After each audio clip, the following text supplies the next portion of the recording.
안녕하세요. 안녕하세요. 저희 오늘 3, 4월 반 개강인데요.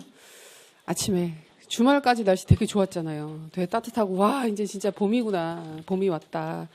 그래서 되게 마음 설레셨죠. 주말 동안. 그래서 뭐 이렇게 해가지고 벌써 이렇게 날씨가 이러면 공부가 되겠냐며 막 설레고 막 밖에 나가고 싶고 그러셨을 텐데 갑자기 월요일부터 다시 비도 오고 추워지고 아침에 잠깐은 오늘 아침에는 비도 왜 비가 오다가 잠깐 다시 왜 이렇게 싸락눈처럼 눈으로 바뀌어가지고 막 따닥따닥 떨어지고 그래서 다시 겨울 같잖아요. 그래서 그렇지 공부 다시 해야 되겠다 마음을 먹는 월요일이 또 되기도 했던 것 같아요. 그래서 자 1, 2월 저희가 그 기초 이론반 해서 전체 이론 한번 돌린 상태인데요. 지금 3, 4월 해서 새롭게 시작하는 선생님 아니면 또 1, 2월에 이어서 좀 더 그 이론을 다지겠다는 마음으로 공부를 시작하신 선생님 뭐가 어찌됐던 간에 지금 3월달 3월달은 왜 되게 다들 시작이 많잖아요. 오늘 아침에도 오시면서 차 엄청 막혔죠. 차도 막히고 전철에도 사람도 되게 많고 그래서 오늘 개학한 학교들도 많고 또 개강하는 학교들도 많고 그러다 보니까 이제 다들 이렇게 시작한 느낌으로 북적북적 하는 시점인 것 같아요. 그래서 1, 2월 달에 잘 됐던 부분들은 다시 쭉 이어서 더 열심히 만들어 나가면 되는 거고, 그 다음에 조금 1, 2월 달에 공부가 스스로 만족스럽지 못했던 부분이 있으시다거나 하시면 이제 3월 달부터 또 새롭게 충분히 시작할 수 있는 시점이기 때문에 또 마음을 새로 한번 다잡는 시점이 되면 좋을 것 같습니다. 잘했던 것만 자꾸 생각하셔야 돼요. 그리고 지금부터 공부 자체를 시작하는 쌤들도 분명히 있으실 거예요. 그래서 1, 2월 달은 어쩌다 보니까 그냥 좋은 시간이 지나갔고 그래서 이렇게 저렇게 시간이 많이 지나갔고 3월부터 시작이야 이런 느낌. 근데 그렇게 시작이야 하는 느낌이 몇 월까지 있느냐 하면 보통 한 7월 정도까지 시작이야 이러면서 되게 안 좋은 케이스 이제 9월 넘어가서도 이제 그럼 모의고사반 시작하는데 지금부터 할 수 있다고 막 2달 남았네요. 할 수 있을 것 같아요. 막 석 달 남았네. 할 수 있을 것 같아요. 예. 그때도 할 수 있긴 한데 그렇게 긍정적으로 이렇게 얘기를 할 수 있는 시점은 아니잖아요. 근데 지금 시작하시는 쌤들은 뭐 원하는 공부를 충분히 할 수 있는 시점이에요. 내가 뭐 특별히 뭘 부족하게 공부를 해야 되는 시점은 아닌 거고 충분히 이것저것 다 하실 수 있는 시점이기 때문에 또 하루하루 열심히 계획 잡아서 해보도록 하겠습니다. 자, 이제 시작을 하면 될 것 같으니까 시작을 할게요. 아까 인사는 했으니까 네, 안 하고요. 자, 오늘 저희가 첫 주 시작 강의이기 때문에 보통 첫 주자 첫 번째 강의는 강의에 대한 안내, 이 강의가 어떻게 이루어지게 되는지 전체적인 그 개괄 말씀드리고 계획 말씀드리고 그리고 중간에 보면 또 맨날 하는 그거 있잖아요. 이제 벌써 1, 2월 쌤들 같은 경우 이거 또 있네 하고 또 반가우실 수도 있는데 맞춤법 같은 경우에는 저희가 매 시간 매 강의 시작할 때마다 가볍게는 짚고는 넘어가는 부분입니다. 그래서 저희 쌤들 같은 경우 실제로 맞춤법 잘 안 틀리세요. 근데 실제 시험에서도 맞춤법 틀리시는 분들 거의 없으시고요. 그래서 이제 형식적으로 짚고 넘어가는 부분이라고 보시면 되겠습니다. 예, 그것도 할 거고, 진도도 나갈 거고, 이후 공부, 이번, 그러니까 3, 4월 달에 공부 어떻게 하셔야 되는지에 대해서도 중간중간에 말씀드리겠습니다. 자, 계획서. 강의 계획서를 보면서 말씀드릴게요. 자, 제일 첫 번째 페이지를 보시면 연간 계획서부터 나와 있습니다. 연간 계획서. 모든 강의 시작에 있는 연간 계획서. 한 칸이 줄었죠. 지난 강의는 1, 2월 달부터 있었는데 이제 3, 4월 달부터 있습니다. 이게 점점 줄어집니다. 줄어져서 후반에 가면 진짜 한 칸만 남아있고 그래요. 그래서 이렇게 시험이 다가오는구나. 3, 4월 강의 볼게요. 교육학 심화 이론과 기초 문제반. 기초 문제, 예, 기본적인 문제가 숙제나 과제로 나가게 됩니다. 그래서 생각보다 조금씩 어려운 문제들도 다루실 거예요. 오늘 나가는 주제만 해도 막 숨이 턱턱 막혀오는 아니 이런 처음 들어보는 말이 있는데 무슨 말이지? 그래서 그런 느낌이 드는 말들이 있을 거예요. 자, 그래서 저희는 1, 2월 달에 그 1, 2월 강의랑 3, 4월 강의 비교 되게 많이 하잖아요. 뭐가 어떻게 다르냐, 그다음에 뭘 들어야 되느냐 되게 많이 물어보시는데, 일단 보통 말씀해 드릴 때는 가이드로 드릴 수 있는 거는 공부 정말 처음 시작하신다. 나는 한 번도 교육학 공부한 적이 없다. 그럼 1, 2월 달부터 듣고 그다음에 3, 4월 이어서 들으시면 편하게 공부하시게 되는 거고요. 그러지 않고 근데 그러지 않은 상태인데 내가 지금 1, 2월 강의를 안 들었는데 3, 4월 강의를 들을 수 있느냐, 이해가 안 되지 않을까. 근데 이제 뭐 이해야. 어차피 교육학 이론들이 다 그렇기 때문에 그 3, 4월 강의를 듣는다고 갑자기 이해가 안 되거나 그러진 않아요. 그러니까 제가 처음부터 끝까지 순서대로 짚고 나가긴 할 텐데 1, 2월 강의가 전체 이론의 아주 기본적인 부분이라도 일단 다 훑고 지나가는 강의였다고 한다면 3, 4월 같은 경우에는 주요 이론 중심으로 주요 이론들은 좀 더 자세히, 핵심적인 사항들은 좀 더 자세히, 그래서 중반 이후부터는 그러니까 초반이 좀 더 빠르고요. 속도를 좀 더 낼 거고요. 중반 이후부터는 좀 더 세부적인 부분들을 더 많이 보게 될 거예요. 아무래도 과정이나 그다음에 교수 설계, 교수 이론, 교육공학, 평가 이런 부분들은 실제 그 모형이나 이론들의 적용 사례, 활용 사례 이런 부분들을 봤을 때 좀 더 쉽게 이해가 되시는 부분들이 있어요. 그래서 그런 자료들은 좀 추가 자료로 보시면서 자세히 공부하시게 되는 시간이 될 겁니다. 자, 그렇게 공부하시고요. 그다음에 보면 주요 이론과 주요 개념들에 대한 세밀하고 세심한 확인과 정리, 암기 확인을 합니다. 기초반에서 구조를 잡고 우리 1, 2월 달에 제일 강조했었던 게 구조화였었잖아요. 그래서 일단 3, 4월 강의는 어느 정도 구조화가 되어 있다를 가정을 하고 들어가긴 할 거예요. 하지만 구조화라고 하는 게 틈틈이 봐두지 않고 계속해서 확인해 두지 않으면 금방 사라지기도 해요. 그렇기 때문에 중간중간에도 저희가 확인을 할 수 있는 기회가 있을 때마다 3, 4월 달에 같이 확인을 할 겁니다. 그래서 심화반에서 디테일을 완성을 한다. 디테일을 완성한다고 얘기를 했지만 뭐 완성이 다 되진 않겠죠. 그래서 완성이 되려면 키워드 암기가 어느 정도 돼야 되는데 그건 시험 때까지 쌤들이 계속해서 해 나가셔야 되는 부분입니다. 자, 그래서 중간에 보면 구조화 테스트 실시한다. 저희가 1, 2월 달에 시간 관계상 한 번밖에 못 했었습니다. 그래서 이번에는 구조화 테스트를 좀 기회 닿는 대로 자주자주 할 예정이기 때문에 그럼 난 구조화가 안 돼 있는데 어떻게 하란 말이냐. 테스트를 하면서 그죠? 테스트를 하기 위해서 구조화를 억지로 잡게 되신 쌤도 있으실 거고, 그다음에 테스트를 하고 나면 대략적으로 정리를 또 한 번 할 거거든요. 그럼 그럴 때 한 번 더 구조화를 하는 시간 가지실 거예요. 다행히 오늘은 구조화 테스트가 없습니다. 그죠? 첫날부터 그 생각도 했어요. 저희가 5월 반부터는 첫 번째 시간에 항상 진단평가가 있어요. 이론이 한 번은 돌린 시점이라고 생각을 하게 되기 때문에 시작하는 시점에 반드시 스스로가 내 이론 공부 상태를 확인해야 되는 그 진단평가를 보거든요. 근데 3, 4월 반 첫 시간에 진단평가를 보는 건 너무 가혹하지 않나라고 해서 이번 강의는 뺐어요. 그래서 5월 달부터는 진단평가가 있을 겁니다. 대신에 내일은 형성평가가 있지요. 오늘 진도 나가는 사항들에 대해서 형성평가를 볼 겁니다. 근데 1, 2월 강의가 뭐뭐는 뭐야? 라는 식으로 해가지고 답으로 딱 떨어지는 항목들을 주로 많이 물어봤다고 한다면 형성평가 문항에서 3, 4월은 조금 더 세부적인 부분들. 그래서 명칭으로 딱 끝나지 않고 조금 더 길게 써야 되는 부분이라든지 뭐 단계를 쓰더라도 그러니까 1, 2월 달 강의에서 간의 9단계, 9가지 교수의 사태 중에서 한 단계를 찍어서 쓰는 걸 요구를 했다면 이제 다 9가지 명칭을 나열을 하라고 한다든지 그런 식으로 접근을 하게 될 거예요. 그래서 그런 부분들 좀 잘 확인하시면 재미있는 공부 되실 것 같고요.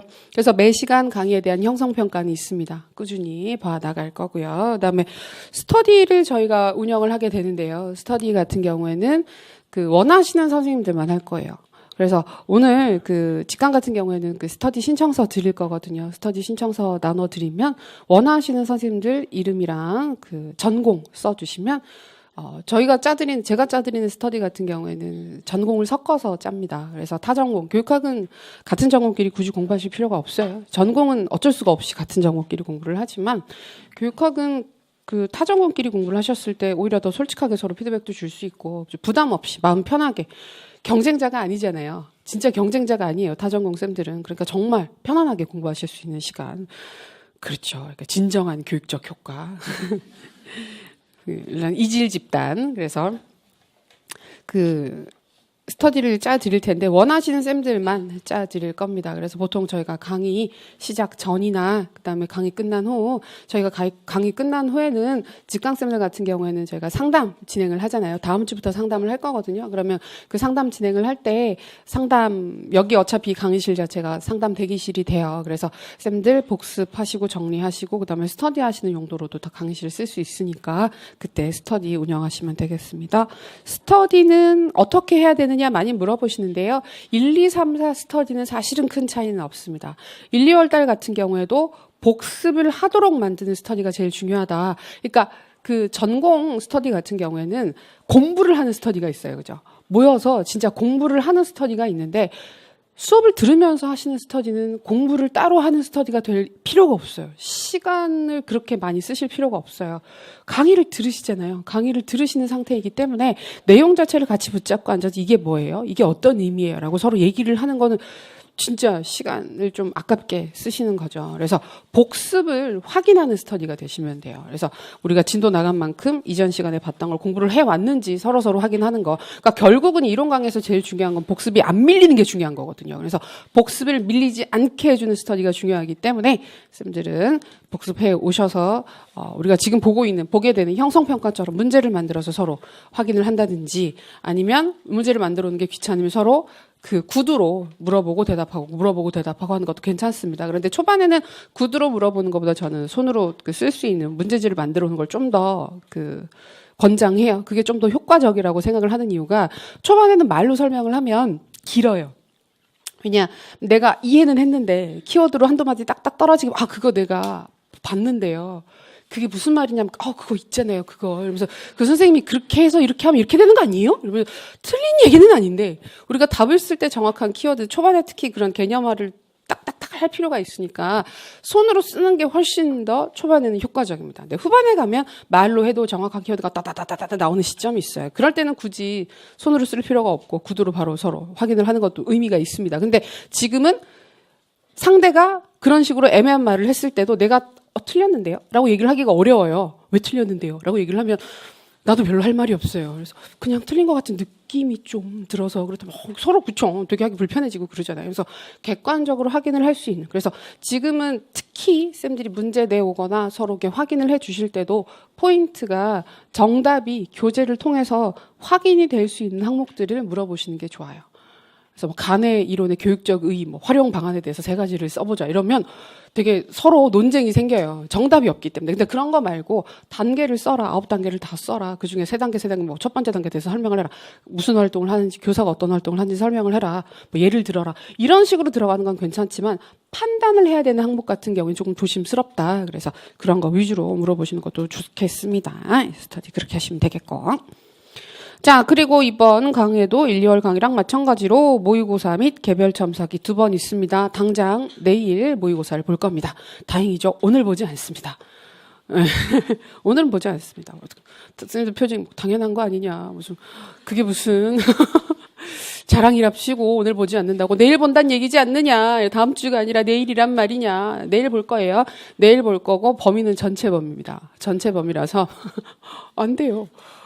왜냐하면 지금 3월부터는 계속해서 모의고사 형식, 실제 시험 형식으로 문제를 연습을 할 텐데 저희가 1, 2월 달에는 첫 번째 그 모의고사를 진도 나간 것까지 해서 문제 출제를 했었잖아요. 그러니까 그 첫 번째 챕터 안에서 문제를 낼 수밖에 없기 때문에 형식을 다 거쳐서 문제를 낼 수가 없어요. 근데 이제는 그런 시점이 아니기 때문에 선생님들 하실 수 있습니다.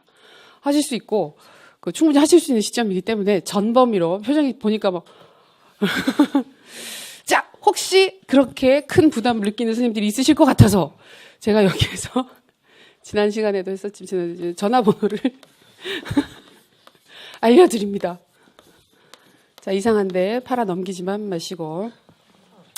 자, 그래서 오늘 집에 가셔서 곰곰이 생각해 보시고 나서 도저히 나는 내일 모의고사를 볼 자신이 없다. 그래서 너무 아무것도 못 쓰고 올 것 같은데 불안하다라는 마음이 드시면 문자를 주십시오. 문자를 주시고 내일 주제를 알려달라라고 얘기를 하면 제가 문제를 알려드리진 않아요. 문제를 알려드리진 않고 어디 영역을 보라고 알려드릴 거예요. 어떤 부분들을. 그럼 해당하는 부분들, 교재 있으니까 해당 부분들 읽고 오시고 좀 공부해서 오시면 내일 충분히 쓰실 수 있을 만한 목소리 자꾸 작아지죠. 충분히 첫 번째 모의고사 좀 못 써도 돼요. 괜찮아요. 그래서 좀 충분히 쓰실 수 있을 법한 그 주제 영역들을 알려드릴 테니까 미리 그 궁금하시면 물어보시기 바랍니다. 실제 형식처럼 볼 거예요. 지울게요. 다 쓰셨죠? 근데 나중에 보면 꼭 그 번호 안 적었다고 막 없다고 막 하시는 분들이 있는데 하세요. 중간중간에도 궁금한 거 있으시거나 하시면 편하게 문자 주십시오. 전화는 제가 잘 못 받습니다. 문자 주시면 됩니다. 자, 그래서 모의고사를 2번 봅니다. 그래서 내일 모의고사 볼 거고요. 그리고 모의고사 보고 나면 그 다음 주에 개별 첨삭 자료를 드려요. 첨삭 자료를 드리게 됩니다. 자, 여기에서 인강쌤들도 되게 궁금해 하시는 부분이라서 첨삭 인강도 똑같이 진행이 되느냐? 예, 똑같이 진행이 돼요. 그래서 인강쌤들도 똑같이, 근데 대신에 기한이 있어요. 첨삭을 제출할 수 있는 기한이 있어서 그 기한 안에 개별 첨삭 게시판에다가 그 모의고사 올려주시면 됩니다. 쓰신 거 답안을 올려주시면 돼요. 답안 올려주시면 첨삭해서 게시판에다가 똑같이 돌려드리게 돼요. 기한을 올리는 기한이 정해져 있어서 그 기한 좀 잘 지켜주시고, 지금 저희가 첨삭 게시판 사정으로 보니까 한 게시판에 글을 되게 많이 올릴 수가 없어서 그 올릴 수 있는 개수가 정해져 있더라고요. 그래서 그걸 넘기는 경우들이 있어서 게시판을 여러 개 만들어져 있는데 한 번 쓰시고 여러 게시판에 올리시면 되게 헷갈려요. 첨삭을 할 때 헷갈리기 때문에 한 게시판에 한 번만 올려주시면 되겠습니다. 그리고 인강, 직강 마찬가지지만 그 첨삭은 기본적으로 한 번, 한 모의고사에 대해서 한 번 진행이 되는 거니까 한 번 쓰신 답안 올려주시면 되겠어요. 자, 직강생들은 내시면 됩니다. 내일 다 걷어갈 거니까. 당장 다 걷어갈 거기 때문에 제출하시면 됩니다. 자, 그리고 개별 상담이 있습니다. 직강 개인 상담이 있습니다. 그래서 인강쌤들은 그럼 개별 상담을 하기가 어렵기 때문에 이제 모의고사 보내실 때 이제 궁금한 개인적 공부 상황이라든지 그런 상황들에 대해서 보내주시면 같이 그 첨삭하면서 같이 상담도 서면으로 진행을 하고 있습니다. 자, 개인 상담이 있는데 요거는 좀 이따가 드릴 거예요. 상담 시간, 가능한 시간 전 자료 드릴 테니까 그거 제출하시면 거기에 맞춰서 상담 시간 짜서 그 구성을 해서 진행을 할 텐데 지금 상황을 보면 아마 3, 4월 달에도 상담은 한 번 정도 진행될 수 있을 것 같습니다. 일정 짜가지고 좀 이따가, 그러니까 짤 수 있는 거 나눠 드릴게요. 자, 예, 그렇게 해서 대략적인 소개는 끝났고, 주 교재는 저희가 1, 2월 달에 봤었던 교육학 이론서 상학원 볼 거고요. 부교재로 프린트아웃이 계속해서 나가게 될 예정입니다. 자, 그리고 5, 6월 강의는 자세히는 말씀 안 드리는데 이 시점부터 비슷하게 나온 질문들이 공통된 질문이 있어서 말씀드릴게요. 지금 5월 달부터 5, 6월, 7, 8월은 교재가 새로 나와요. 근데 둘 다 문제집이에요. 그래서 5, 6월 문제집이 따로 있고 7, 8월 문제집이 따로 있어요. 그리고 문제집은 리뉴얼이 좀 되는 편이에요. 그 교재랑 달라서. 그래서 작년 교재랑은 작년에 나왔던 문제집이랑은 좀 차이가 있을 거예요. 그래서 5, 6월 문제집, 7, 8월 문제집 다 리뉴얼 예정이기 때문에 리뉴얼 된 걸로 보셨으면 좋겠어요.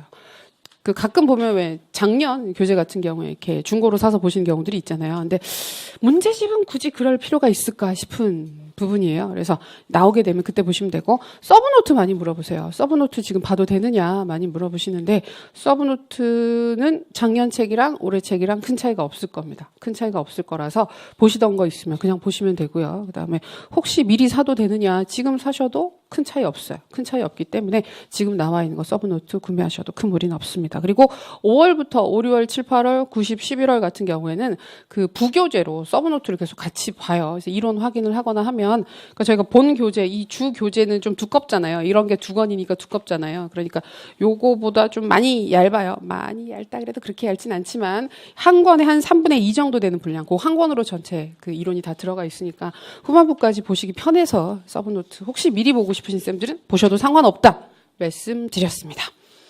자, 강의는 그렇게 구성이 되어 있어요. 참고하시고.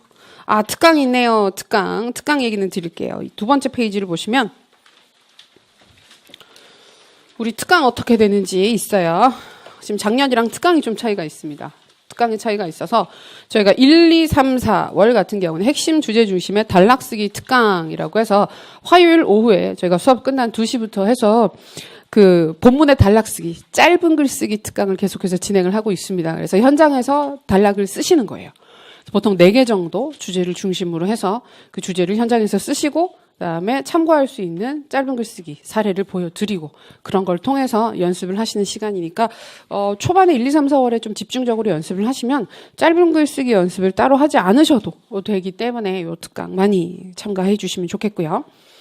그 다음에 5, 6월 달에는 구조화 특강을 할 거예요. 그래서 영역별로 구조화를 좀 하고 주요 사항들을 정리해서 억지로라도 구조화를 머릿속에 심는, 왜냐면 그 시점이 되면 구조화를 하긴 힘들어요. 1, 2, 3, 4에서 구조화가 끝난 상태라고 보기 때문에. 근데도 불구하고 계속해서 보지 않으면 또 헷갈리기 때문에 5, 6월 달에는 구조화 특강을 할 거고요. 7, 8월 때는 중요 교육 정책 중심으로 해서, 그러니까 큰 테마들은 우리가 수업 시간에 다 합니다. 다 하는데 요 시점이 되면 아무래도 시험 근처로 간 시점이기 때문에 그 관련된 문제에서 큰 꼭지로 잡을 만한 정책적 활동들이나 자료들은 무엇이 있을까 이런 거 확인할 수 있는 시점이에요. 그래서 7, 8월 때는 주제 특강을 진행을 하게 된다. 참고하시면 되겠어요. 자, 3페이지를 보시면 본 강의 계획이 나오는데요. 별거 없죠. 본 강의 계획이라 그래봤자. 내일 모의고사 보고요. 1회 모의고사 보고요. 일정이 조금 깁니다. 그 바로 4주 후는 아니고 4월 10일 화요일 날 2회 모의고사 볼 예정입니다. 그리고 다음 주부터 개별 상담이 진행될 예정입니다. 재밌겠죠? 재밌어요. 어차피 하는 공부인데 재밌게 해요. 자, 그 다음 페이지를 보시면 한글 맞춤법 100제 나와 있죠? 지긋지긋하시죠? 벌써 또 봐야 되나. 그래서 예, 잠깐만 볼 겁니다. 왜냐하면 그래도 틀리니까. 꾸준히 틀리고 계시니까. 이거 많이 봤던 자료라서 가볍게 보겠습니다. 다음 페이지 바로 넘겨보시면 맞춤법과 띄어쓰기의 실제 해서 뭐 안 구분, 그죠? 니은, 히읗 이런 거 틀린 쌤들 지금 거의 없으세요. 당연히 다 안 틀리실 거고. 그 다음에 좀 넘어갔죠? 저희가 8페이지 16번 맞추다 마치다 나오는 거. 그쵸? 이거는 우리가 그 평가 때문에 본다. 딴 거보다 정답을 맞히다라는 표현 때문에 확인을 하는 겁니다. 다른 거에선 거의 쓸 일이 없습니다. 정답을 옳게 제시하다. 올바른 정답을 대다라는 얘기를 할 때는 맞히다라고 씁니다. 근데 저희가 발음상 그리고 실제 언어 생활상 맞추다와 맞히다를 그다지 구분해서 쓰고 있지 않기 때문에 손으로 글을 쓰실 때도 되게 헷갈리실 수가 있어요. 그래서 그런 부분들 조심하기 위해서 맞히다 그것만 확인해 두시면 큰 무리가 없겠습니다. 그다음에 다음 페이지 9페이지 보시면 27번, 28번 이거 매번 확인하는 항목이죠. 로서와 로서, 함으로써 나오는 부분입니다. 자, 28번 먼저 보시면 로서로서 이야기를 할 때 로서는 자격, 그다음에 로서는 수단이나 도구가 된다. 그래서 우리가 보통 로서로서 구분할 때 앞에 사람이 올 수 있으면 로서라고 쓰는 게 맞고 사본이나 도구가 오면 로서를 쓰는 게 맞다라고 보통 얘기를 하는데 우리가 이건 일반적인 언어 생활에서는 확실히 그런데 우리가 이렇게 교육학 논술 같은 경우에는 추상적 개념을 대상으로 해서 글을 서술하는 경우들이 많습니다. 그런 경우에는 이 구분이 정확하게 들어맞지는 않습니다. 로서로서가 딱딱 맞는 개념은 아니기 때문에 정말 문맥을 파악을 하셔서 자격을 의미를 하는 이야기인지 아니면 이게 수단이나 도구를 의미하는 것인지 내용을 판단하셔서 로서를 쓸지 로서를 쓸지 판단을 하셔야 됩니다. 그리고 매번 얘기를 하지만 저 같으면 쓰지 않을 거라고. 특히 로서는 정말 안 쓸 것 같아요. 로서 같은 경우에는 누가 봐도 뭐 교사로서 학생으로서 이런 얘기를 할 때는 딱 직관적으로 이건 자격이네 사람이네 해서 로서라고 쓰는 게 맞다고 판단을 하게 되는데 로서 같은 경우는 진짜 애매한 경우들이 많이 있어요. 그래서 내가 맞게 썼다 손 치더라도 채점자가 순간 잘못 판단을 하게 되면 맞게 써도 틀렸다고 인지를 할 수 있고 그렇게 되면 그냥 그 맞춤법 틀려서 점수 조금 깎는다 이게 문제가 아니라 글 전체에 대한 인상이 되게 나빠지게 되거든요. 흐려지게 진짜 나빠지게 되니까 조심해서 굳이 로서를 쓰지 않아도 말이 될 것 같으시면 되는 걸로 쓰시면 더 좋을 것 같아요. 로서라는 무엇을 통해서 무엇을 가지고 이렇게 쓰셔도 말이 되니까 애매하지 않게 서술해 주시기 바랍니다. 자, 그 다음에 27번 보시면 함으로써 함으로라고 해서 많이 헷갈려 하시는 부분들. 자, 가의 사례를 보시면 그는 열심히 공부함으로써 부모님의 은혜에 보답하고자 한다. 공부하는 것을 수단으로 삼아서 은혜에 보답을 한다. 그 얘기를 하는 거잖아요. 그런 경우에 받침을 살려서 함으로써, 미음으로써 이렇게 쓰시는 게 정확합니다. 수단이나 도구의 의미니까 뭐뭐로써. 그 다음에 나를 보시면 그는 부지런함으로 잘 산다. 수단이나 도구가 아니라 뭡니까? 이유. 원인이 되는 거죠. 그는 부지런하기 때문에 잘 산다. 이렇게 써도 되는 거죠. 그러니까요. 그렇게 쓰면 되잖아요. 그는 부지런하기 때문에 잘 산다라고 쓰면 되잖아요. 부지런함으로 잘 산다라는 말 대신에. 근데 이상하게 이런 게 너무 도전감이 생기셔가지고 내가 꼭 맞춰보겠어. 이런 식으로 해서 막 여기에 신경을 고민을 하다가 지웠다가 막 쓰셨다가 다시 지웠다가 쓰셨다가 다른 거 쓸 시간을 줄여가면서 쓰시는 경우들이 있는데 그러지 마시고 제발 로서로서 쓰지 마세요. 진짜 안 쓰셨으면 좋겠어요. 맞춤법 부분에서 헷갈리는 게 있으면 도전하지 마시고 돌아가세요. 안전한 길로 돌아가시는 게 훨씬 더 낫다고 생각합니다.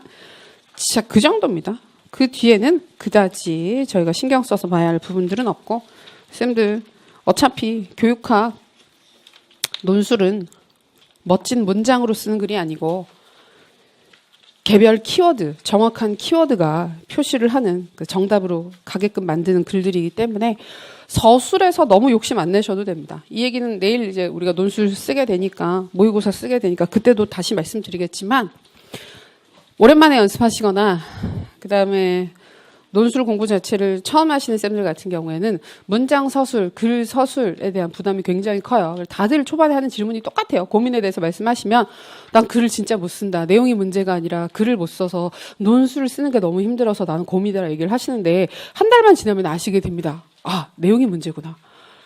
나는 글을 쓰는 게 문제가 아니라 내 머릿속에 키워드가 없는 게 가장 큰 문제구나라고 하는 걸 금방 깨닫게 되실 겁니다. 그래서 초반에 하시는 서술, 그러니까 그 결국 서술상의 문제나 글을 잘 쓰고 싶다라고 하는 건 진짜 욕심이거든요. 근데 그 욕심의 기준이 너무 높으세요, 다들. 대학 교재에 나와 있는 전공 서적이나 이런 전문 서적에서 쓰는 그 되게, 근데 그런 글들도 그렇게 잘 쓴 글들 많이 없잖아요. 근데 그런데 보면 어떻게 도입할 때 멋지게 도입하고 막 유려하게 서술하고 이런 걸 생각을 하시는데 우리가 1시간 안에 써야 되는 4개 의 소재, 그 다음에 큰 주제 하나로 엮어서 쓰는 문제 자체가 그러한 그 미려한 세련된 서술을 가능하게 하는 시간 자체가 아닙니다. 아니기 때문에 어느 정도 좀 욕심을 버리시고, 채점자 역시 그런 부분들에 대해서 가산점을 준다든지 그럴 수 있는 채점 상황이 아니기 때문에 명확하게 전달이 되는 글이 좋은 글이에요. 부담 없이. 그러니까 많이 쓰면서 연습하시고 핵심적인 키워드 정확하게 아시는 게 중요합니다. 자, 그래서 20페이지를 보시면 논술 쓰기 노트라고 해서 쌤들이 연습하실 수 있는 본문 쓰기, 한 단락 쓰기, 짧은 글 쓰기 연습용 자료가 있습니다. 그래서 요거는 1, 2, 3, 4 여유가 되시면 5, 6까지는 연습을 해주시면 좋은데 이게 결국 딴 게 아니고 서론 결론은 초반부터 연습을 하는 게 큰 의미가 없어요. 쌤들. 큰 의미가 없어서 서론 결론 말고 본문의 개별 한 단락 한 단락 한 단락을 내가 알고 있는 사실들을 얼마나 있는 그대로 오류 없이 실수 없이 전달할 수 있는가가 포인트가 되는데 그런 연습을 하는 글쓰기가 바로 여기 나와 있는 짧은 글쓰기 사항입니다. 그래서 보시면 평생교육의 필요성이라는 주제를 얘기를 했을 때 어떻게 글을 쓸 수 있는지 이런 식으로 연습을 하시면 된다는 거예요. 서론 써야 되느냐 결론 써야 되느냐 그런 거 없고 평생교육의 필요성을 물어봤으면 평생교육의 필요성에 대해서만 완결된 문장으로 서술하는 연습 이렇게 하시면 된다는 얘기입니다. 일주일에 2개씩 쓰면 좋고요. 특히 한 5월달 정도까지는 2개씩 쓰시면 굉장히 좋고요. 해당 시기에 공부한 사항을 주제로 삼아서 가급적 교재를 참고하지 않고 완결된 문장으로 쓴다.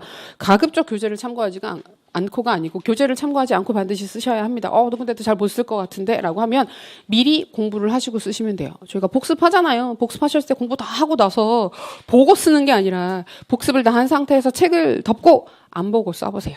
처음에 되게 겁나요. 내가 과연 그럴 수 있을까? 근데 써져요. 써지고 나중에 내가 이거 되게 잘 못 쓴 것 같은데 하고 책을 비교를 해놓고 보면 별 차이 없어요. 책에 있는 키워드들 거의 다 쓰시고요. 혹시 한두 개 빠지더라도 그런 부분들은 앞으로 내가 이건 유난히 빼먹을 수 있는 키워드구나. 공부를 했지만 해당하는 사항들이 조금 기억이 안 나는구나. 그거 아시면 그 이후 과정들에 또 확인을 하실 수 있으니까 오히려 좀 빠뜨리고 틀리시고 하셔야 기억 자체가 오래오래 가기도 합니다. 그러니까 괜찮아 겁내지 말고 쓰시고요.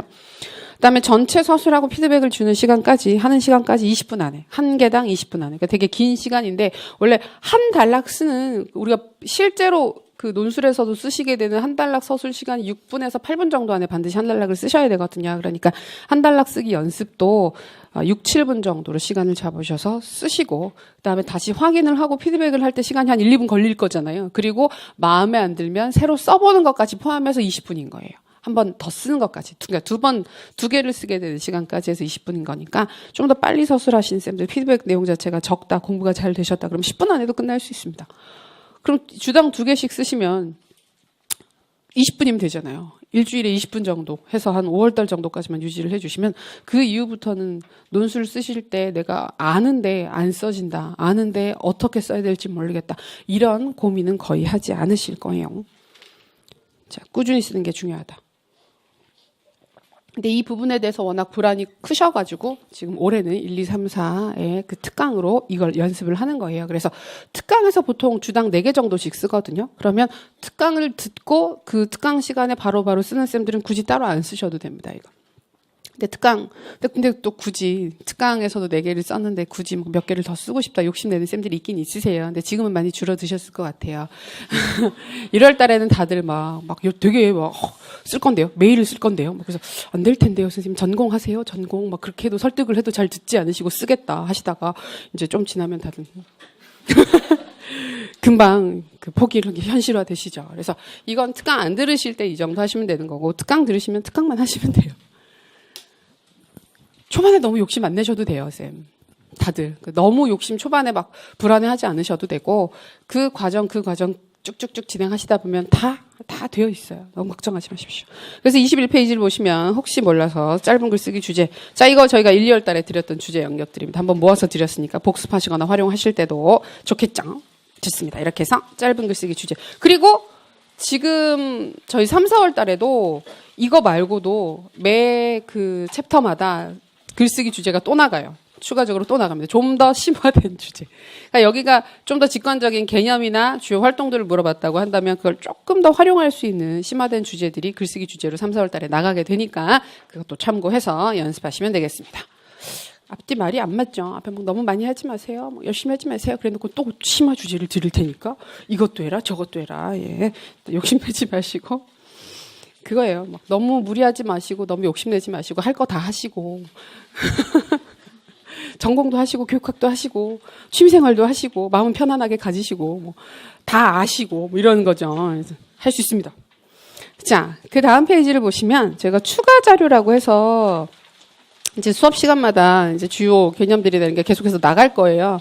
일단 기본적으로 항상 루틴하게 나가게 되는 자료가 그 각 챕터별로 관련 용어 정리라고 해서 해당하는 챕터에서 좀 새롭게 다루는, 독특하게 다루게 되는 개념들을 따로 묶어서 정리를 해뒀어요. 그래서 이거는 공부하실 때 그 도입하는 부분에 읽어보셔도 좋고, 그다음에 그 끝나고 나서 정리를 하시면서 한 챕터 끝나고 났을 때 읽어보시면서 맞아 이런 개념들이 있었지, 이런 핵심적인 개념들은 내가 혹시 안 보고라도 좀 어느 정도는 쓸 수 있어야 될 것 같아라고 좀 짧게 정리할 만한 부분들이 들어가 있고요. 그다음에 주요 개념 정리. 요거도 챕터별로 루틴하게 꼭 나갈 겁니다. 보시면 교육의 어원적 개념, 비유적 정의, 교육의 목적, 가치 등등 해서 역시 1장에서 각 챕터에서 다루게 되는 주요 개념들을 단락 수준으로 줄글로 정리해 놓은 자료들을 같이 드리고 있어요. 드릴 거예요. 찾으셨죠? 어딘지 지금? 없나요? 있잖아요. 페이지가 누락됐네요. 인쇄 과정에서 누락이 됐네요. 25페이지 그 다음에 몇 페이지예요? 27이죠. 26페이지가 누락이 됐네요. 내일 자료 다시 달라고 할게요. 저는 제가 집에서 따로 뽑아가지고 제 거에는 있는데 누락이 됐네요. 그 표정이 다들 죄송해요. 제가 일부러 그런 게 아니고. 그러네요. 첫 번째 그 관련 용어 정리는 좀 짧게 정리된 게 있고요. 그다음에 그 27페이지를 보시면 좀 길게 정리된 자료들이 있잖아요. 요게 지금 주요 개념 정리인데 이거는 또 추가로 드릴 겁니다. 그럼 이걸 못 읽네 오늘. 읽어야 되는데 같이.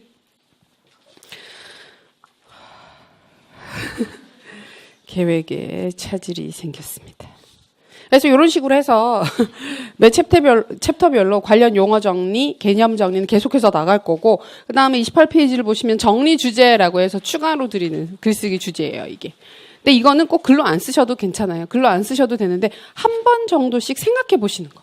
그 다음에 키워드 수준에서 예를 들어서 피터스의 교육 개념과 현대 교육의 시사점을 논의해보자. 그러면 피터스의 그 규범적 정의라고 하는 걸 현대 우리 학교 교육에 활용할 만한 이유가 있을까?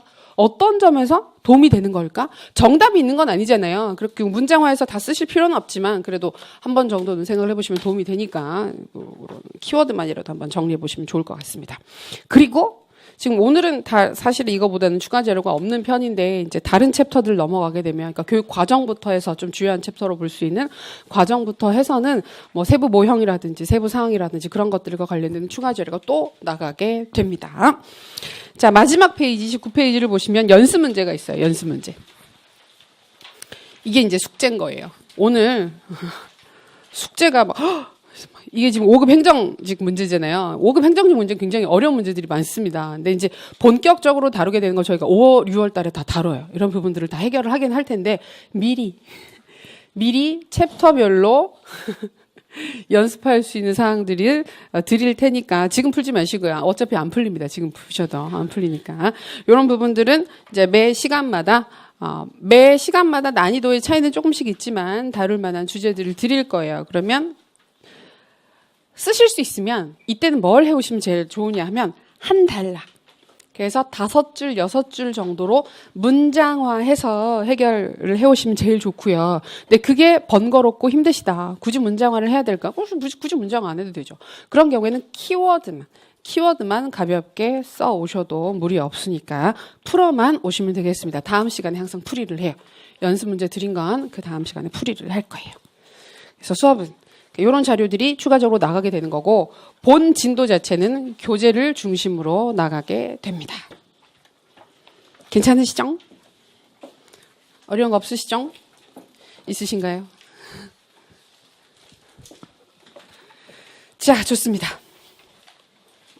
자, 이렇게 해서 대략적인 그 강의의 구성 방식에 대해서 말씀을 드렸고요. 강의의 구성 방식 말씀을 드렸고, 자, 이제 교재에 들어가게 됩니다. 교재는 진도에 맞춰서 들고 다니시면 돼요. 그래서 지금 상권 진도 나가고 있을 때는 상권만 필요하고요. 그 상권 끝나고 나서 학원 나갈 때는 학원만 필요합니다. 굳이 2개 다 안 들고 다니셔도 괜찮습니다. 자, 저희 교재 초반부를 보면 교육학 논술이라고 해서 교육학 논술의 목적, 그 다음에 논술을 어떻게 쓰느냐 이런 기본적인 사항들이 정리가 되어 있죠. 자, 요 부분은 기출문제도 나와 있고 한데 요 부분은 우리가 내일 모의고사를 보는 시점에 기본적으로 교육학 논술 서술하는 방안에 대해서 짚고 넘어갈 거고요. 오늘은 이 부분을 하지 않습니다. 오늘 말씀드려도 내일 까먹으시고요. 그다음에 내일 말씀드려도 잘 안 지키세요. 항상 첫 시간 논술에는 그걸 잘 안 지키시긴 하시지만 그래도 오늘보단 내일이 낫기 때문에 내일 말씀을 드리도록 하겠습니다. 오늘은 진도 바로 들어갑니다. 첫 번째 장, 제1장 교육의 이해. 우리가 교육학 공부하면서 1, 2월 강의 들으신 쌤들은 아시겠지만 첫 주 첫날 수업이 굉장히 힘들잖아요.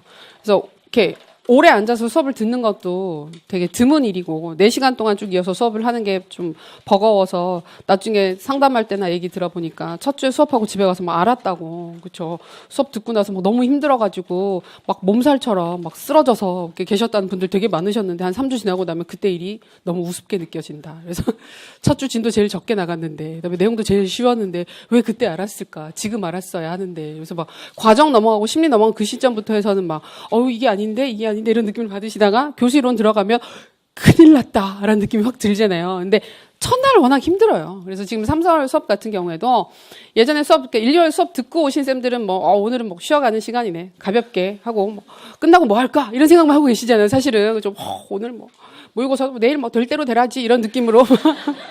약간 3월이고 해서 게다가 또 지금 날이 지금 좋아지고 있잖아요. 지금 비가 그치고 있는 상황이라서 분명히 낮에 괜찮을 거예요. 수업 끝나고 나면 약간 그 해방감 때문에 낮에 뭐 먹지? 이런 생각부터 해서 되게 즐거우실 텐데 근데 이제 3월부터 시작하신 쌤들은 오늘 되게 힘드실 거예요. 그래서 아니 먼 놈의 수업이 4시간 동안 계속 이어지고 계속 지만 얘기하고 계속해서 저렇게 하느냐. 첫 주가 힘들 거고 첫 주 지나면 조금씩 익숙해지실 거예요. 그래서 이제 일단 인강 말고, 인강쌤들도 마찬가지긴 한데, 이런 형식의 강의를 오랜만에 들으신 쌤들은 한두 주 정도는 진짜 적응기예요. 적응기라서 조금 힘들고 내가 원하는 만큼 공부가 안 되더라도 그냥 그때그때 해야 되는 공부가 그때 끝나면 충분히 잘 되고 계시는 거기 때문에 스스로한테 너무 많은 걸 요구하지 말고, 다그치지 말고, 막 병나도록 하지 마시고, 또 웃으시죠? 병이 왜 나? 이러면서 그러시는데, 병이 납니다. 병나도록 하지 마시고 살살 하면서 해봐요. 자! 그래서 교육의 이해. 가장 쉬운 파트죠. 자, 54페이지를 보시면 가볍게 정리된 표 자료가 있습니다. 54페이지에. 우리가 오늘 추가로 드린 자료 중에 보면 연간 계획서 말고 빈칸 자료가 있을 거예요. 빈칸 자료 1, 2월 달에도 보셨죠? 친숙하실 겁니다. 교육의 이해와 한국 교육서 자료를 드렸습니다. 야심차게 2챕터 드렸어요. 드렸는데 뭐 그렇게 뜻대로 될 것 같지는 않습니다. 물론 그렇긴 합니다만 교육의 이해와 한국 교육서 자료를 드렸는데 이거는 매 시간 나갈 거예요. 매 챕터 들어가는 시점마다 나갈 거고 1, 2월 달에도 똑같은 게 나갔어요. 그리고 요걸 활용하는 방식에 대해서 많이들 고민을 하시고 또 많이 말씀드렸는데 항상 그게 뜻대로 잘 안 되더라고요. 그래서 높아시면 한 번만 더 말씀드릴게요. 요게 앞으로 쌤들이 구조화를 하시는 가장 큰 구조화의 틀이 된다고 보시면 돼요. 구조화의 기본, 구조화의 틀. 우리가 1, 2월 달에는 왜 들어갈 때 챕터 쭉 한번 그리고 시작을 하잖아요. 그래서 저런 얘기들이 있구나 하고 시작을 하게 되는데 요게 똑같아요. 그래서 교육의 이해 파트에는 교육의 개념 안에는 이런 것들이 있고 교육의 목적도 정리를 하네. 그다음에 주요 교육의 유형들로서 평생교육, 전인교육, 대안교육, 다문화교육 등등을 공부를 하는구나. 그리고 마지막에 교직관과 관련된 사항도 좀 정리를 할 수가 있겠네. 자, 이 틀을 내가 가지고 있는 거라고 해서 그다음 다문화 교육을 물어보면 다문화 교육은 교육의 이해 파트에 나왔던 챕터고 항목이었고 그 다문화 교육이라고 하는 거는 우리가 교육의 여러 가지 종류 중에 한 항목으로 다문화 교육이 있었지라는 게 파악이 되면 쌤들 머릿속에 교육의 이해 영역에 대한 구조화가 되신 거거든요. 근데 그 구조화가 생각보다 많이 중요합니다. 그래서 개별 항목 하나하나를 알면 되는 거 아니야? 라고 생각하시겠지만 우리가 출제 경향을 보게 되면 항목 하나하나의 개념을 물어보는 경우도 분명히 있지만 그러지 않고 크게 사례를 보여준 상태에서 여기에 해당하는 개념이 뭐야? 이건 어디에서 어떤 개념으로 설명이 될 수 있어? 이렇게 물어보게 되면 구조화가 안 돼 있는 경우에는 어디에서 뭘 찾아야 할지 판단하기가 너무 어려워요. 그러면 알면서도 못 쓰는 경우들이 굉장히 많습니다. 그래서 그 구조화를 하시는 자료로 이걸 쓰시면 돼요. 그랬을 때 쌤들이 이거 빈칸이 있잖아요. 빈칸이 있어서 빈칸을 채워야 되나? 라는 생각을 하실 수도 있어요. 채울 수 있으면 채우시는데 채우는 것 자체는 공부는 아닙니다. 그리고 복습하실 때 이 안에 들어갈 수 있는 내용들을 막 그 책 보면서 채우시면서 되게 뿌듯해 하시는 경우들이 있어요. 그리고 공부가 끝났다고 생각하시는 경우가 있는데 그거는 그냥 밑 자료를 만드는 것일 뿐이고 이 표 자체를 기억하시는 게 제일 1순위가 되는 거고 이 표가 기억이 되시고 다 회상이 되시고 인출이 되시면 이 안에 무슨 키워드가 들어가는지 세부 키워드는 이제 시험 때까지 계속해서 암기해 나가시는 거죠. 그래서 빈칸 자료는 빈칸 그대로 보시는 것도 좋아요. 왜냐하면 안에 채워져 있으면 안에 키워드를 계속 보게 돼 있어요. 왜냐하면 키워드를 내가 써야 되는데 키워드를 실제로 지금 인출이 안 되는 상태잖아요. 그러니까 불안한 마음에 자꾸 그러면 조작적 정의 개념의 정의를 내가 외워야지 하고 그 안에 있는 세부 키워드를 보시게 되는데 그거는 앞에 구조를 다 외우신 다음에 하셔야 되는 이후 활동입니다. 그래서 빈칸 자료를 빈칸 자료만 가지고 보시는 것도 되게 도움이 되고요. 이게 어느 정도 외워졌다. 그럼 그때부터 여기 백지 쓰기 하는 연습으로 용도로 보고 쓰시는 것도 좋지만 연필로 한번 써보세요. 실제로 내가 어디까지 쓸 수 있는지. 그러면 보면 어이구 생각보다 빈칸이네. 계속 빈칸이네. 그래서 아무것도 못 쓰겠네. 그러면 그걸 알고 다시 보시면 훨씬 더 의미 있게 공부가 되세요. 앞으로 이제 5월달 넘어가고 7월달쯤 되게 되면 모르는 거 하나도 없으십니다. 보면 다 알아요. 근데 보면 알아요. 근데 보면 아는 상태가 되면 책을 넘길 때 하나도 모르는 게 없어요. 보면 좋은 얘기가 있는데 다 알지. 근데 인출을 하고 회상을 하라 그러면 키워드가 생각이 안 나요. 근데 공부를 할 때는 보면 아니까 되게 설렁설렁 보게 되는 거예요. 그래서 내가 보면 아는 것 같지만 실제로는 모른다라는 걸 내가 정말 잘 알아야 되거든요. 그러려면 계속해서 빈칸을 보면서 아이고 인출이 안 되는구나 내가 여기를 아는 줄 알았는데 그러니까 아는 거랑 아는 줄 아는 걸 구분을 해야 되거든요. 그러니까 그러기 위해서는 빈칸을 통해서 인출을 해보시는 것도 도움이 되니까 그 두 가지 용도로 활용하시면 좋겠습니다. 좋아요. 그래서 그 빈칸을 대충 채워놓은 자료가 지금 54페이지, 55페이지에 있는 것들이에요. 교육의 개념 파트를 보시면 우리가 어원적 정의 1, 2월 달에는 가볍게 하고 넘어갔었습니다. 그리고 비유적 정의 중요하다 그랬습니다. 여기 나와 있는 5가지 정의는 꼭꼭꼭 기억하셔야 되는 중요 정의. 그다음에 기본적 정의로서 조작적 정의와 규범적 정의가 있었어요. 저희가 이 두 개념은 정본모 선생님의 정의와 피터스의 정의 두 가지로 신경 써서 봤습니다.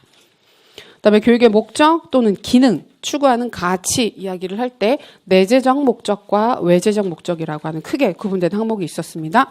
내재적 목적, 내재적 가치가 기출이죠. 한번 출제된 적이 있어요. 그때 때 그 자유교육 이야기를 하면서 나왔던 좀 다들 어렵다고 생각했었던 그 문제에서 내재적 목적을 매개로 해서 출제된 적이 있었고요. 그 다음에는 이제 교육의 여러 가지 유형들인데 대표적인 유형으로 평생교육 이야기가 나와 있습니다. 저희가 교육의 내기둥도 신경 써서 보시고 학습 사회는 계속해서 물어볼 수 있는 핵심 개념이기 때문에 허친스, 카네기 고등교육위원회, 일리치, 에드워즈의 개념 정도 잘 봐두시면 좋겠고요. 대안교육 얘기 나와 있네요. 여기 고쳐야 될 게 있어요. 유형 부분에서 고유 이념 추구형의 발드로프라고 돼 있잖아요. 발도르프.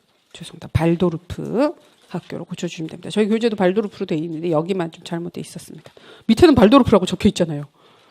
오타입니다. 오타. 발도르프가 맞습니다. 발도르프. 발도로프라고 적혀 있네. 여기는 또.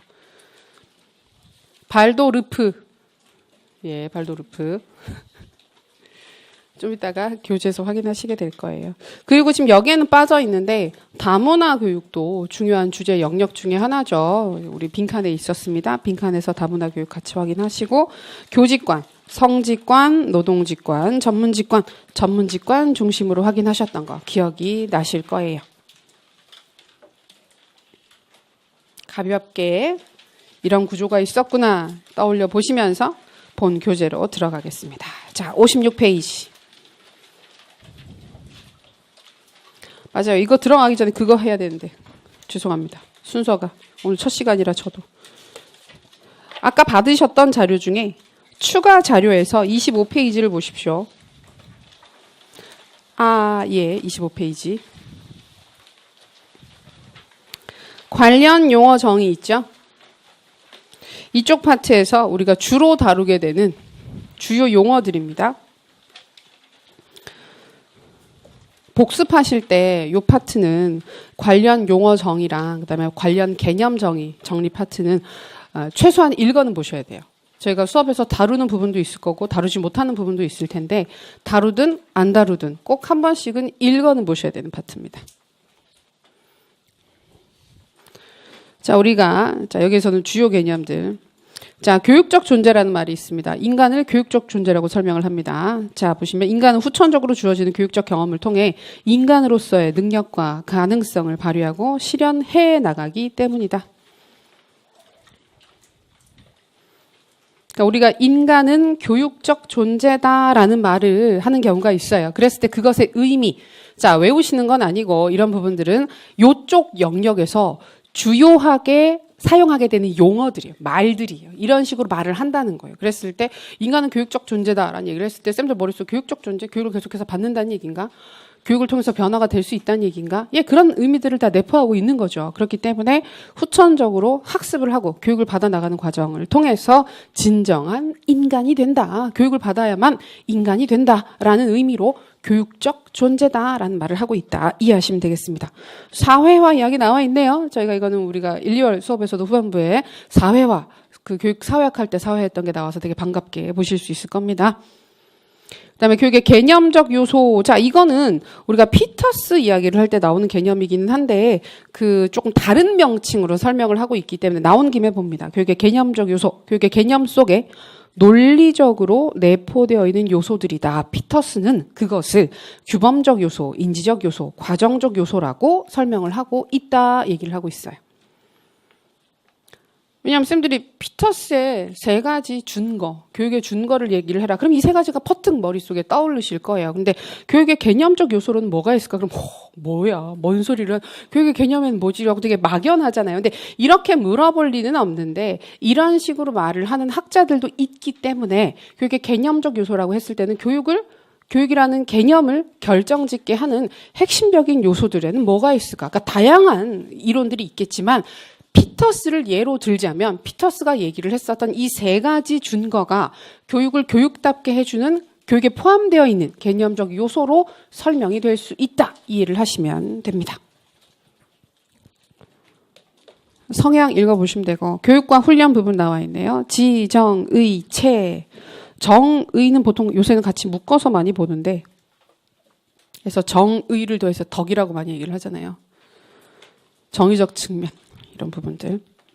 인간의 전인적 특성의 형성을 추구하는 것이 교육이고, 교육이라고 하는 것은 인간이 가진 특정한 능력에 대해서만 변화를 유발하는 것이 아니고 전인적 측면, 그 교육 활동을 통해서 인간의 전인적 측면이 변화가 되었을 때 우리가 교육이 이루어졌다고 설명을 하죠. 그다음에 부분적인 지식이나 특정한 능력의 기술의 주입을 목적으로 하는 것은 훈련이라고 설명을 하게 된다.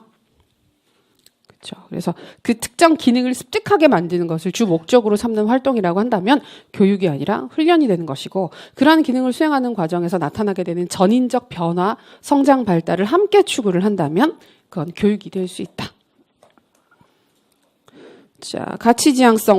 이 부분도 좀 봐두시면 좋죠.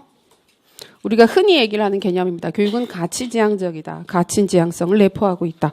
교육의 개념적 요소 중에 하나다. 가치지향성이 규범적 요소에 해당하는 겁니다. 교육은 바람직한 방향으로의 인간 변화를 추구한다. 부정적인, 문제가 될 수 있는 나쁜 방향으로 변화된 건 교육이 아니다. 도둑질 교육 가능해요, 안 해요? 강도 교육 가능해요, 안 해요? 피터스의 주장에 따르자면 도둑질 교육이나 강도 교육은 불가능해요. 왜냐하면 그건 추구하는 방향 자체가 발전이나 성장이 아니라 나쁜 쪽이기 때문에 가치지향적이지 않다는 겁니다. 근데 이제 다른 학자들은 왜 안 되냐. 도둑질을 잘 가르치면, 만약에 잘 가르친다면 그게 훈련이 아니라, 기술의 훈련이 아니라 전인적 측면의 성장 발달이 나타날 수도 있다. 그래서 도둑질을 통해서, 그래서 어떤 일이든지 간에 그런 거 있잖아요. 왜 농사도 되게 오래 열심히 많이 짓게 되면 그 농사를 짓는 과정에서 이렇게 돌을 터득하게 되는 것들이 있잖아요. 그것처럼 도둑질도 계속 열심히 하다 보면, 되게 성실하게 열심히 잘 하다 보면 그 도둑질 안에서 뭔가 도둑질의 도 같은 것들을 발견을 하면서 그걸 가르치고 배우는 과정 그 자체가 되게 가치롭기 때문에 도둑질도 교육이 될 수 있다고 주장하는 학자가 있어요, 실제로. 우리나라에도 계세요. 그런 분들이 있긴 한데 이제 여전히 비주류이기 때문에 기본적으로는 교육은 가치지향적인 활동이어야 한다. 뭐 이런 거 쓰시면서 막 그 도둑질 사례가 되게 와닿잖아요. 그래서 이야, 도둑질도 가르칠 수 있단 말인가 해서 뭐 그런 거는 절대로 답안 쓰시거나 하실 때 쓰시지 않습니다. 자, 그다음에 교육의 기능과 목적이라고 하는 부분이 있네요. 이건 우리가 기능이랑 목적을 보통 같이 묶어서 이야기를 하고 있기 때문에 헷갈릴 수 있는데요. 자, 보시면 교육의 기능과 목적은 인이 아니라 죄송합니다. 목적은 개인적 측면과 사회적 측면에서 설명을 할 수 있다. 바람직한 개인의 형성이 개인적 측면의 교육의 목적이라면 사회의 유지와 발전을 기하는 것이 사회적 측면의 목적이자 기능이 될 수 있다. 그래서 기능과 목적은 완전히 동일한 개념은 아니지만 같이 묶어서 기능, 목적, 그다음에 가치 등등 같이 얘기를 하는 경우들이 많아서 함께 봐두시면 좋겠습니다. 전인교육 얘기도 나와 있네요. 요 정도 확인해 두신 상태에서 본 챕터 교재로 들어가겠습니다. 56페이지입니다.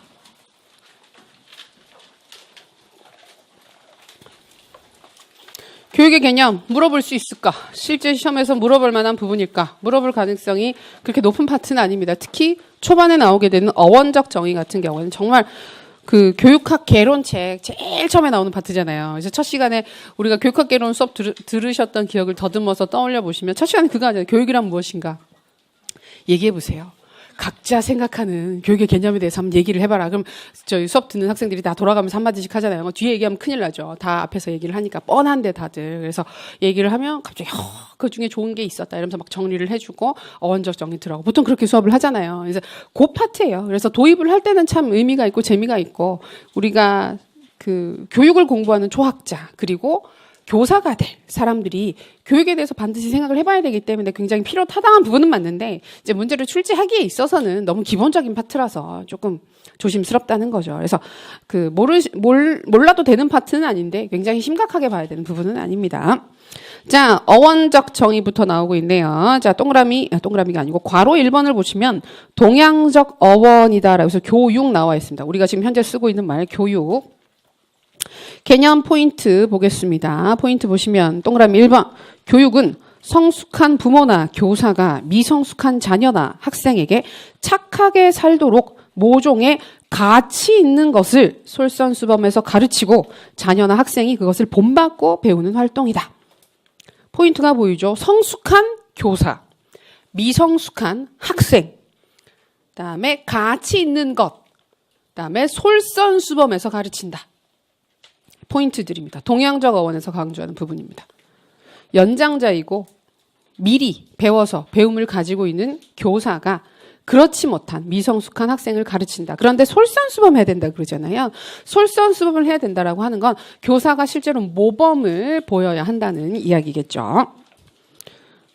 그래서 내용적인 지식의 탁월성뿐만이 아니라 그 지적인 내용 자체, 그다음에 그 지적인 것들을 담고 있는 그 삶, 생활, 태도 그 자체도 교사는 좀 더 도덕적으로 탁월한, 도덕적 탁월성을 지녔으면 좋겠다라고 생각하는 게 동양의 일반적인 관점이 됩니다. 교사들한테 요구한 게 훨씬 더 많아요.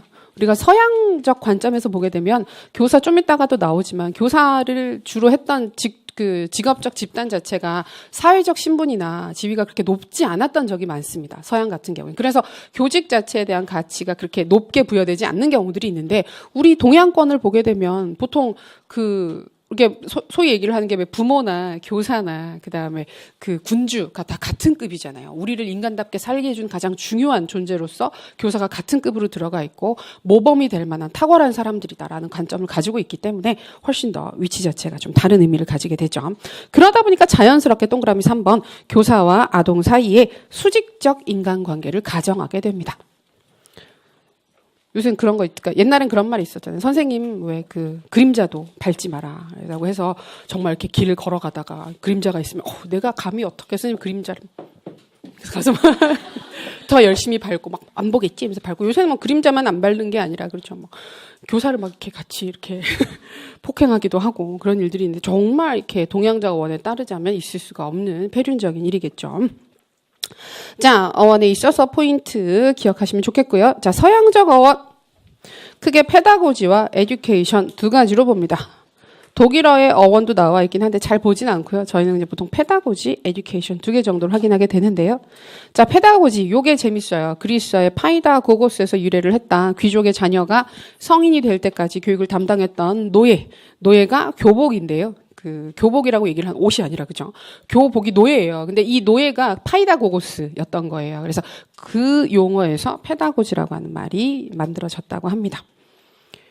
교육을 누가 담당했다는 얘기예요? 노예가 담당했다는 거예요. 어린아이들의 교육을. 왜냐하면 학교 데리고 갔다가 데리고 오고 그다음에 기본적인 생활 습관들을 교정해주고 이런 부분들을 되게 번거로운 일들이잖아요. 하기 싫은 일들이잖아요. 애들이 말 진짜 안 듣잖아요. 그러니까 그 일들을 이민족에 공부를 해서 온 그 노예들한테 시켰던 겁니다. 그래서 그 사회적 지위 자체가 시작 지점 자체가 그렇게 높지 않았다. 그리고 우리가 그 고대 그리스 그 교육 그 부분을 확인을 할 때도 보면 소피스트 되게 중요한 키워드로 공부를 하시죠. 근데 소피스트 같은 경우에서 또 보면 그 이민족, 그 그리스 도시국가들이 막 서로 막 싸우다가 이렇게 패망을 한 국가들에 있었던 지식인들이 아테네로 와서 막 먹고 살기 위해서 지식을 팔잖아요. 그렇기 때문에 그 관계 자체가 저 사람들은 자신의 이익을 위해서라면 뭐라도 가르치고 팔 사람들이야. 이런 느낌이 있는 거예요. 그래서 그 토대 자체가 우리 동양의 그 접근과는 좀 차이가 있다라는 거 이해를 하시면 되겠습니다. 그리고 에듀케이션이란 말이 유래되게 된 그 라틴어의 에듀카레와 에듀세레라는 용어가 있는데요. 에듀카레를 보시면 에듀카레는 양육을 한다. 에듀세레는 이끌어낸다. 라는 의미이기 때문에 두 개가 대립되는 의미라고 얘기를 하고 있죠. 왜? 에듀카레는 교사와 부모가 주도적인 역할을 하는 교육관. 양육하다, 만들어내다라는 의미가 되는 거고요. 에듀셀에 이끌어내다라고 하는 건 개발을 한다라는 뜻입니다. 학습자 내부에 있는 개발 가능성, 발달 가능성을 이끌어낸다라는 의미이기 때문에 좀 더 학습자 중심적인 접근을 취하고 있는 거죠.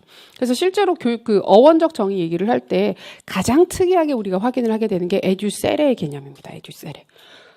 교육이나 페다고지나 에듀카레 같은 경우에는 전부 다 교사 중심적인 수직적 관계를 상정을 하는 개념이었다고 한다면 에듀세레는 학습자의 개발 가능성, 발달 가능성을 인정하게 되는 학습자 중심적인 접근이 최초로 보이게 되는 거죠. 이 측면에 있어서는 서양의 교육관이 조금 더 긍정적인 측면을 일부 내포하고 있다. 근데 왔다 갔다 해요. 서양의 교육관 같은 경우. 근데 동양은 진짜 꾸준히 쭉 비슷한 관점으로 발전되어 오게 되는 거죠. 그 정도 이해하시면 좋겠습니다.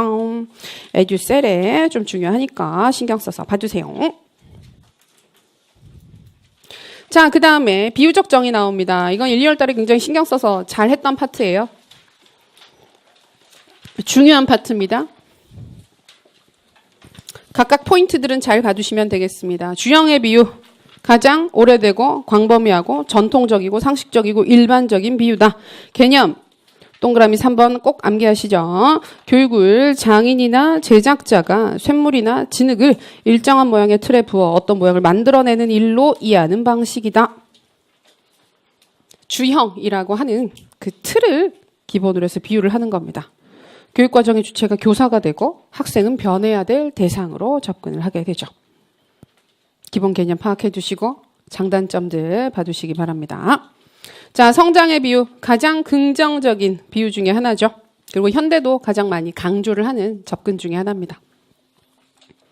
이런 것들은 좀 쌤들이 기억해 두셔야 되는 게 2차 시험 문제가 점차 보면 그러니까 확실히 우리는 2차 시험에서 면접이나 이런 파트들이 어쩔 수 없이 형식적으로 진행되는 부분들이 있죠. 그래서 2차 문제에서 보면 면접이 크게 두 파트로 구분이 되는데 하나는 이렇게 밖에서 공부를 하고 들어오게 되는 그 구상형 문제가 있고 그다음에 면접실 안에서 문제를 받고 바로 대답을 해야 되는 그 즉답형 문제가 있잖아요. 그래서 구상형 즉답형을 봤을 때 최근에 합격하신 분들 추세를 보게 되면 구상형보다 즉답형의 그 변별이 좀 큰 것 같아요. 영향을 많이 미치는 것 같아요. 왜냐하면 구상형은 정말 이상한 방향으로 찾지 않으면 생각해서 들어오는 게 비슷비슷해요.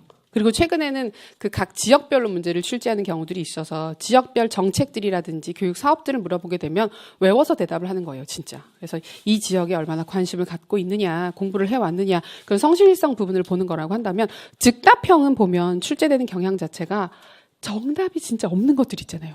그러니까 이걸 뭘 요구를 하는 걸까? 되게 애매한 부분들을 좀 출제를 하는 경향이 있는데 출제하시는 분들이나 면접관들이 힘을 많이 쏟는 게 그쪽이래요. 그래서 준비를 해서 들어오면 다들 되게 로봇처럼 잘 훈련된 그런 사람들처럼 딱딱딱딱 대답을 하는데 즉답형 문항을 물어봤을 때 반응이 되게 다양한 거예요. 그 안에서. 쌤들이. 그래서 보면 진짜 교사에 대해서 그러니까 평소에 교사는 이래야 된다. 난 이런 교사가 되고 싶어. 라는 생각을 하는 사람들은 나는 학생들의 여기 방금 봤던 것처럼 성장의 비유라는 관점을 가지고 학생들이 정말 그 훌륭한 씨앗이 되는 거고 난 그걸 도와주는 조력자야. 이런 생각을 해본 사람이랑 그렇지 않은 사람이랑 차이가 확 난대요. 그러니까 진짜 왜 교사가 지금 현재 우리 사회에서 되게 매력적인 직종 중에 하나잖아요. 그래서 되게 고용 안정성도 좋고, 그다음에 근무 환경 자체도 나쁘지 않고, 물론 애들은 말을 듣지 않지만 나쁘지 않고, 방학도 있고, 그다음에 연금이 준다고는 하지만 그래도 연금도 있고, 그다음에 휴직하기도 굉장히 편하고, 너무 괜찮은 직종이잖아요. 그러다 보니까 진짜 어렸을 때나 평소에 살면서 교사에 대한 별다른 뜻이 없었는데, 어쩌다 보니까 갑자기 막 웃고 그러지 마시고, 내일인가? 이러면서. 근데 되게 많아요. 근데 그게 잘못됐다는 게 아니라 그런 걸 그런 상황에 맞춰줄 필요는 있는 거예요. 그래서 내가 정말 교사로서 어떤 교사가 되고 싶고 교육은 이래야 되고 학생은 이래야 되고 이런 생각들을 한 것 자체가 되게 영향을 많이 주는 것 같아서 그런 문제들을 많이 물어보는 것 같아서 교육의 이해 파트에 그런 사항들이 되게 많아요. 우리 교육이 어때야 될까? 우리 교육이 지향해야 되는 방향, 교사는 어떤 존재여야 할까? 이런 부분들을 얘기하는 게 되게 많아서 이런 부분들은 1차뿐만이 아니라 2차까지 이어지는 내용이다 생각하시고 좀 봐주시면 좋겠습니다. 그래서 지향할 만한 교육적 관점으로 성장의 비유, 식물이 스스로 잘 성장해 나가듯 교육도 아동이 가진 잠재 가능성을 자연스럽게 실현해 나가는 과정으로 본다.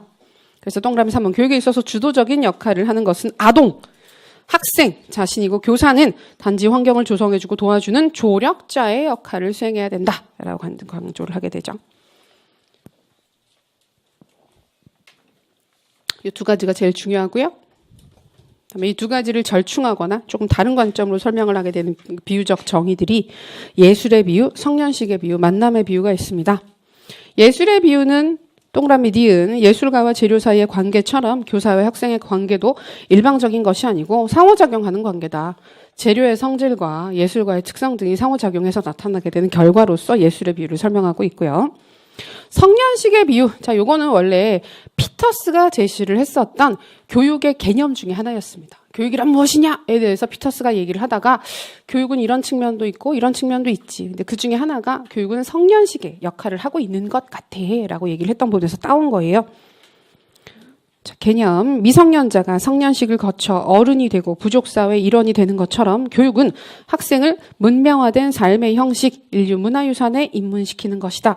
성년식이라는 의미 자체가 인간으로서 완전하지 못했던 존재를 사회의 구성원인 완전한 어른, 인간으로 받아들인다, 만들어준다라는 의미가 있죠. 그래서 현대 학교 교육의 형식을 보게 되면 그 제도권 교육을 거치고 나서 학교를 졸업을 했을 때, 중학교를 졸업하든 고등학교를 졸업을 하든 대학교를 졸업을 하든 일정 기간의 교육을 거쳤을 때 구성원으로서 자격을 부여하는 경우들이 많잖아. 이것도 할 수 있고 저것도 할 수 있어. 자격을 부여하는 행위 자체가 성년식의 비유로서 설명이 될 수 있다. 그렇게 가볍게 이해하실 수도 있고, 그다음에 이 성년식의 비유는 개념 자체가 그 피터스의 교육의 개념으로부터 도출된 것이기 때문에 교육 내용의 중요성과, 왜냐하면 피터스는 기본적으로 내재적 가치를 강조하죠. 그래서 교육 내용의 중요성과 방법, 학생을 가르치는 학생 중심적인 접근, 방법의 중요성 두 가지를 모두 다 인정하는 접근입니다. 근데 앞에 두 가지, 주형의 비유랑 성장의 비유를 보시게 되면 주형의 비유는 방법보다는 내용 쪽을 훨씬 더 강조를 했고요. 그다음에 성장의 비유는 내용보다는 방법을 훨씬 더 강조해요. 학생 중심적인 방법을 써야 돼라는 걸 강조를 했던 거고, 주형의 비유는 가치는 내용을 가르쳐야 해라고 해서 내용만 강조를 했다고 한다면, 이 성년식의 비유는 내용과 방법의 조화로운 추구를 함께 강조했다 정도 이해해 주시면 되겠습니다. 그다음에 마지막 비유가 만남의 비유인데요. 완전히 다른 접근입니다. 이 만남의 비유는 실존주의적 철학에 근거를 한 비유예요. 그래서 니은의 화살표 다음, 교육은 인격적인 만남을 통해 이루어지는 단속적이다. 단속적이라는 것은 연속적이지 않다는 거예요. 비약적인, 팅팅, 만남, 의미 있는 만남 한 번을 통해서 변화되고 또 쭉 이어지다가 의미 있는 만남을 통해서 또 도약을 하게 되는 단속적이고도 비약적인 성장의 과정이다라고 설명을 하는 게 만남의 비유입니다. 난 어떤 선생님 만나서 어떤 교육과정을 만나서 크게 변화됐어. 어떤 걸 새롭게 배우게 되었어. 근데 그 교육과정을 만나지 못했더라면, 그 선생님을 만나지 못했더라면 아마 그런 걸 배우지 못했을 거야. 이런 식으로 설명을 하는 것이 만남의 비유라고 이해하시면 되겠습니다. 간단하죠? 예, 여기 5가지 비유는 중요하게 얘기를 하는 개념이니까 꼭꼭 정리해 두시기 바랍니다. 여기까지 하시고 잠깐 쉬셨다가, 저희는 매 시간 쉽니다. 1시간 하고 쉬고 1시간 하고 쉬고 하는 방식으로 진행이 돼요. 잠깐 쉬셨다가 이어서 볼게요.